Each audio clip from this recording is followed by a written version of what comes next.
Hello everyone, welcome to our channel. Today we're going to dive into one of the most complex and emotionally gripping stories in the Bible, the life of Absalom, King David's third son. This is a narrative that weaves together beauty and vanity, justice and revenge, family love and political betrayal. It's a story that shows us how personal choices can have devastating consequences not just for ourselves, but for an entire nation. If you're new here, don't forget to subscribe to our channel and hit that notification bell so you won't miss any of our videos about fascinating biblical stories. Let's start by understanding who Absalom was. The Bible tells us, in the second book of Samuel, something extraordinary about him.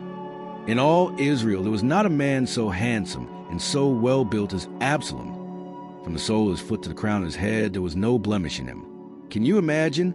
In an era where physical appearance carried great social significance, Absalom stood out in a unique way. His beauty wasn't merely superficial. It carried an aura of charm that naturally drew people to him. Absalom was the son of King David and Maacah, daughter of Tamar, king of Geshur. In other words, he had royal blood on both his father's and mother's sides. This distinguished lineage, combined with his exceptional appearance, made him a naturally charismatic figure in the kingdom of Israel. But here's the first warning sign in our story. The biblical narrative itself suggests that this extraordinary beauty may have fed a dangerous vanity in Absalom, a vanity that would later play a fundamental role in his tragic choices. To understand Absalom's rebellion, we need to go back in time and learn about a terrible episode that forever marked Israel's royal family.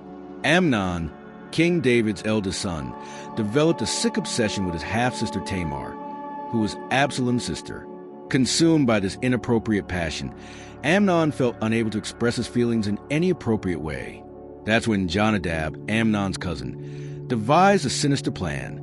Amnon would pretend to be sick and ask for Tamar to come take care of him.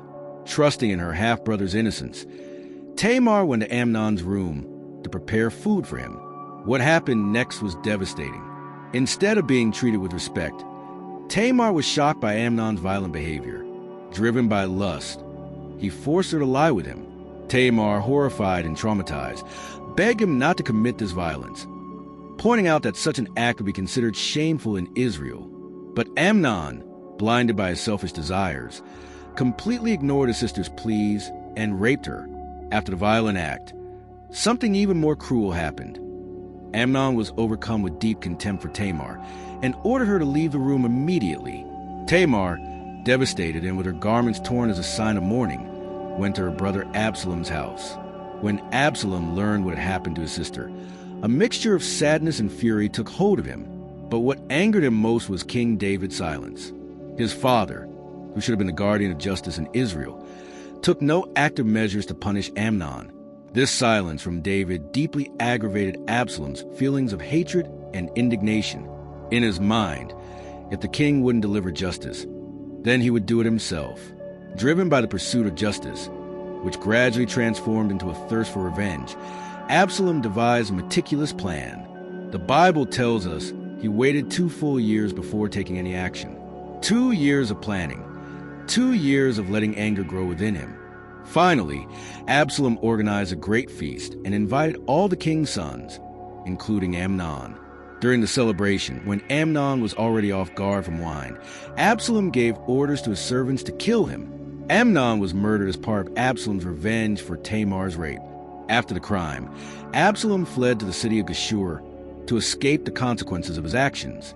Years passed, and Joab, David's army commander, noticed the inner conflict that tormented the king. David missed his son, but couldn't completely forgive Amnon's murder. Joab then devised a clever plan to touch the king's heart.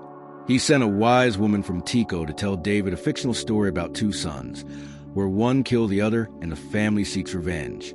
When David heard the parable and expressed his desire for justice, the woman skillfully connected the story to his situation with Absalom. She argued that just as God finds ways to bring back those who have strayed, David should seek reconciliation with his son. The strategy worked. David instructed Joab to bring Absalom back to Jerusalem without imposing any punishment for Amnon's murder. But here's the problem. Although David allowed Absalom's physical return, he refused to see him personally. It was an incomplete, superficial reconciliation, and this planted even more bitter seeds in Absalom's heart. After his return to Jerusalem, Absalom began to nurture ambition for power that quickly manifested themselves. His exceptional beauty and natural charisma made him stand out, becoming an increasingly popular figure in the eyes of the people. Absalom strategically positioned himself at the palace entrance, where he greeted and interacted with everyone who came seeking justice or an audience with the king.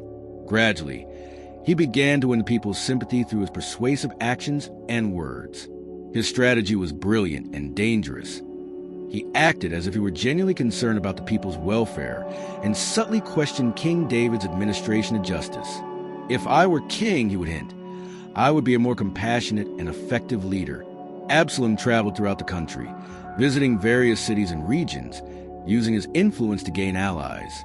He skillfully exploited existing dissatisfactions among the people, highlighting the supposed absence of ready justice and claiming he could offer more just and efficient leadership.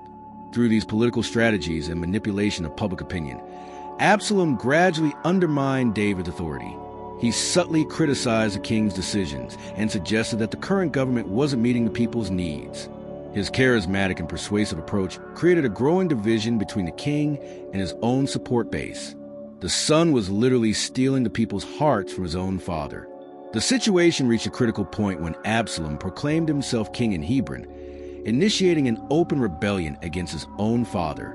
David, confronted with his son's betrayal, was forced to make a painful decision: flee from Jerusalem to avoid direct conflict in the holy city.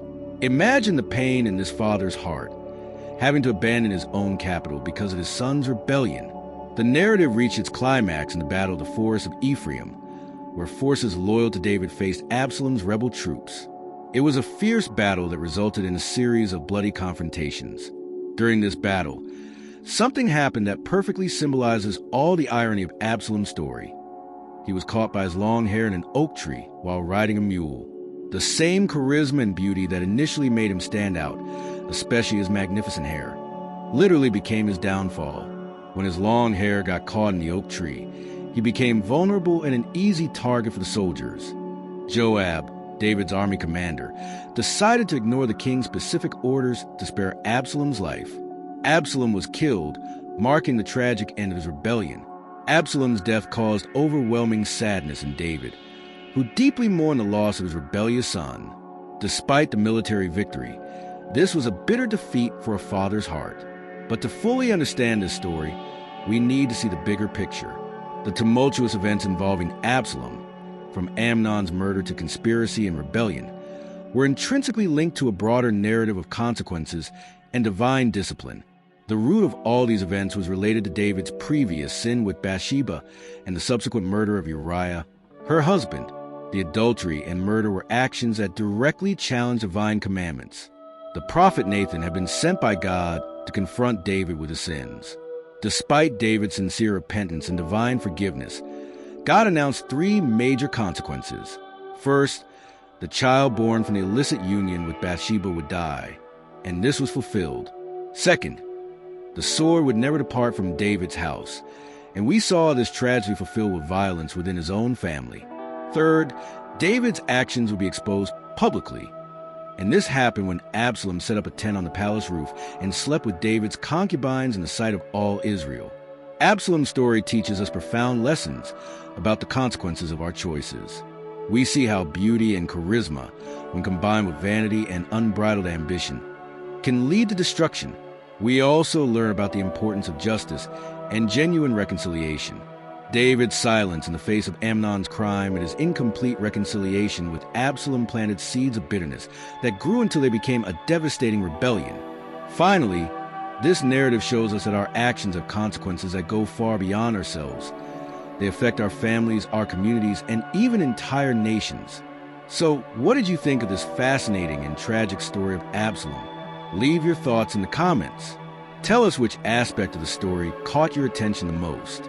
If this video was helpful to you, don't forget to give it a thumbs up. It really helps us bring this content to more people who can benefit from these incredible biblical stories. Subscribe to the channel if you haven't already. Turn on those notification bells so you won't miss any new videos, and share this with your friends and family. In the comments, leave suggestions for other biblical stories you'd like to see here on the channel. We have lots of incredible content planned for you. Big hugs, and may God bless you until the next video.